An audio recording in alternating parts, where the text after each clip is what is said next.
আজ শুক্রবার, একেবারে কুয়াশা ভেজা সকাল। আর এই সকালে চলে আসলাম 3 নম্বর কয়রা। আজকে কুয়াশার ভাগটা একটু বেশিই ছিল।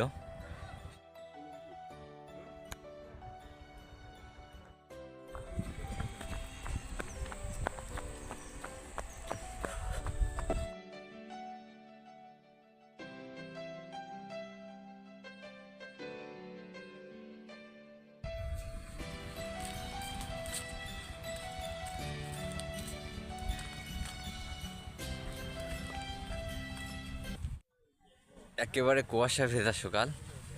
আর এই সকালে চলে আসলাম 3 নম্বর কয়রা। এইখানে প্রায় 3 বিঘা জমির উপরে বেগুন চাষ করা হয়েছে। আজ শুক্রবার সকাল সকাল কুয়াশার ভিতরে এইখানে এই চাষি কি করছে,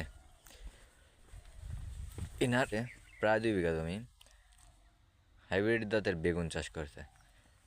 বেগুন গাছগুলো আমার থেকে আসলে অনেক লম্বা। এর ভিতরে কুয়াশার কারণে ঢুকতে পারতেছে না, ভিজে যাবো হয়তো।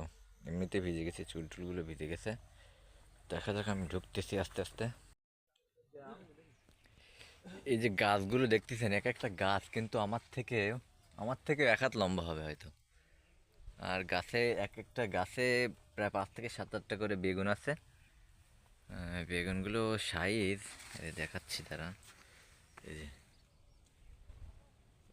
2টা বেগুনি প্রায় 1 কেজি হয়ে যাবে। আসলে সকালে এদিকটাতে আসা অনেকটা সফল আমি, দৌড়াতে দৌড়াতে। এই চাষির ক্ষেতটা দেখে আসলে মন ভরে গেছে।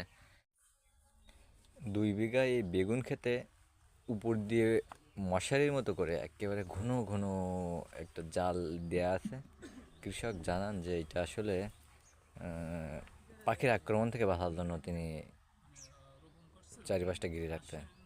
গাছগুলো এতটাই লম্বা হয় যে আমার মাথার উপরেও 1 হাত চলে যায়, এতটা হয়।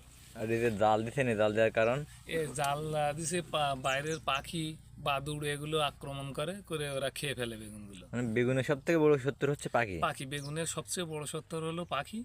এই বেগুনগুলো অত্যন্ত স্বাদযুক্ত, যে কারণে এই বেগুন একবার পাখিতে খাইলে সব পাখি একসাথে জোট বেঁধে এসে আক্রমণ করে বেগুন খাওয়ার জন্য।